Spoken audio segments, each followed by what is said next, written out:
Assalamualaikum warahmatullahi wabarakatuh. Perkenalkan, nama saya Rahman Tunggara dengan NIM 104-198 yang berasal dari Prodi Ilmu Administrasi Negara. Di sini akan menjelaskan sedikit tentang materi sistem hukum dan struktur hukum dengan dosen pengampu Bapak Adri Finaldi, SH, MHum, PhD. Materi pertama adalah sistem hukum. Manusia yang hidup di dunia memerlukan hukum, sebab hukum selain dapat memecah terjadinya konflik, juga dapat menanggulanginya konflik itu setelah terjadi. Berdasarkan itulah, masing-masing negara di dunia memiliki sistem hukum yang disesuaikan dengan karakter masyarakatnya. Berikut beberapa sistem hukum yang berlaku di dunia, yaitu yang pertama adalah sistem hukum Eropa kontinental. Sistem hukum ini berkembang di negara-negara daratan Eropa seperti Jerman, Belanda, Prancis, Italia, Amerika Latin, dan Asia, termasuk Indonesia pada masa penjajahan Belanda. Istilah lain untuk menyebut sistem hukum Eropa kontinental adalah civil law atau Rechtsstaat atau Romawi Jerman. Sistem hukum Eropa kontinental ini berasal dari kodifikasi hukum yang berlaku di Kekaisaran Romawi pada masa pemerintahan Kaisar Justinianus. Kemudian Corpus Juris Civilis atau kumpulan berbagai kaidah hukum yang ada sebelum masa Justinianus dijadikan prinsip di dasar dalam perumusan dan kodifikasi hukum di negara-negara daratan Eropa. Prinsip utamanya adalah bahwa hukum itu memperoleh kekuatan mengikat karena berupa peraturan yang berbentuk undang-undang dan tersusun secara sistematis dalam kodifikasi. Dalam sistem hukum Eropa kontinental, hakim tidak bebas dalam menciptakan hukum baru, karena hakim hanya menerapkan dan menafsirkan peraturan yang ada padanya.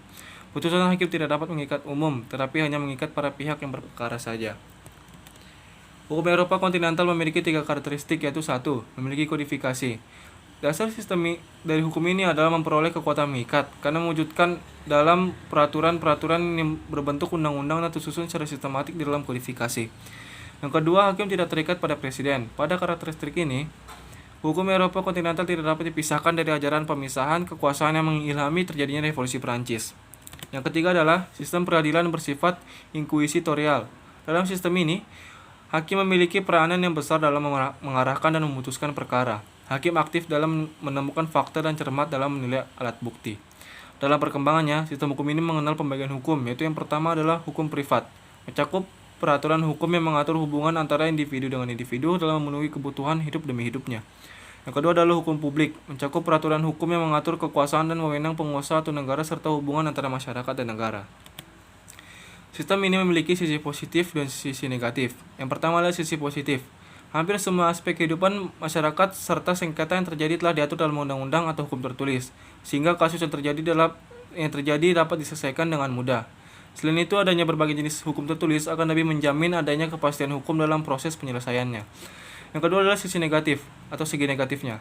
Tidak adanya undang-undang yang mengatur kasus-kasus yang timbul sebagai akibat dari kemajuan zaman dan peradaban manusia, sehingga kasus tersebut tidak dapat diselesaikan di pengadilan. Hukum tertulis pada suatu saat akan ketinggalan zaman karena sifat statisnya. Yang kedua adalah sistem hukum Anglo-Saxon atau Anglo-Amerika.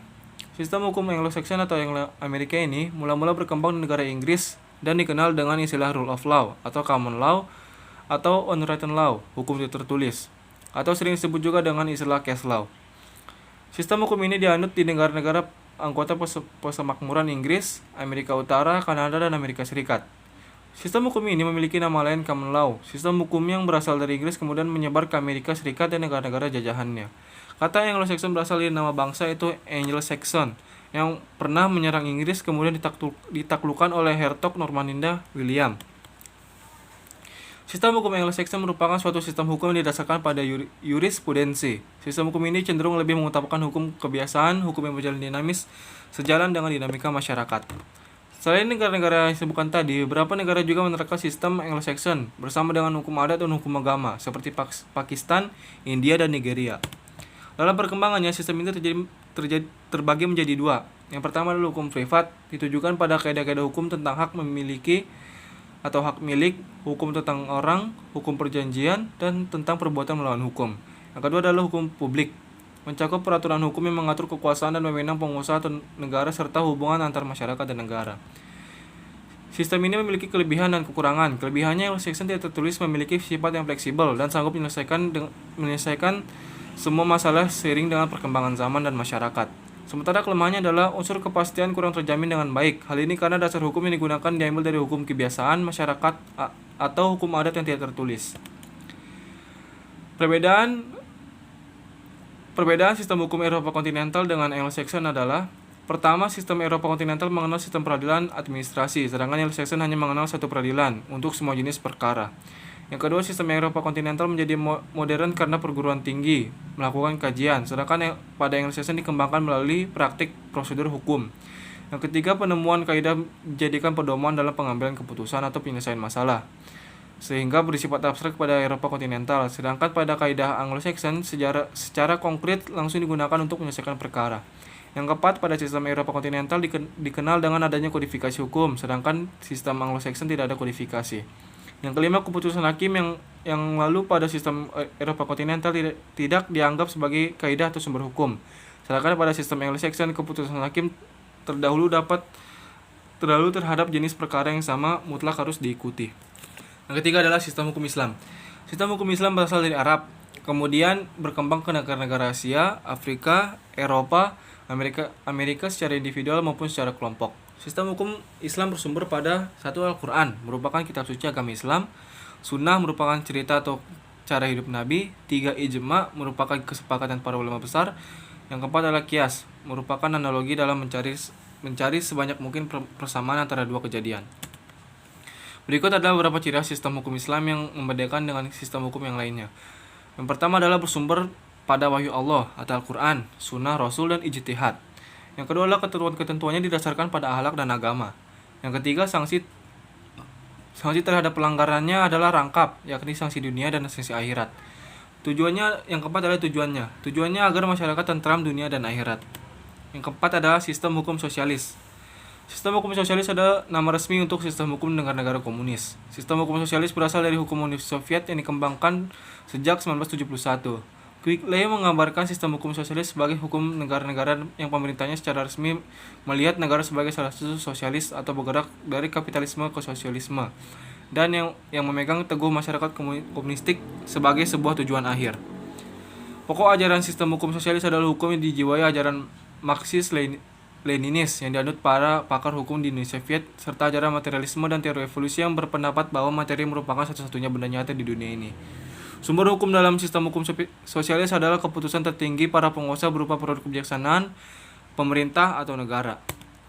Kelompok negara yang telah menerima sosialis law dapat dibagi menjadi dua kategori, yaitu pertama adalah jurisdiksi sosialis kuno, seperti Polandia, Bulgaria, Hungaria, Cekoslovakia, Rumania, Albania, Republik Rakyat Cina, Vietnam, Republik Rakyat Demokratik Korea, Mongolia, dan lain-lainnya.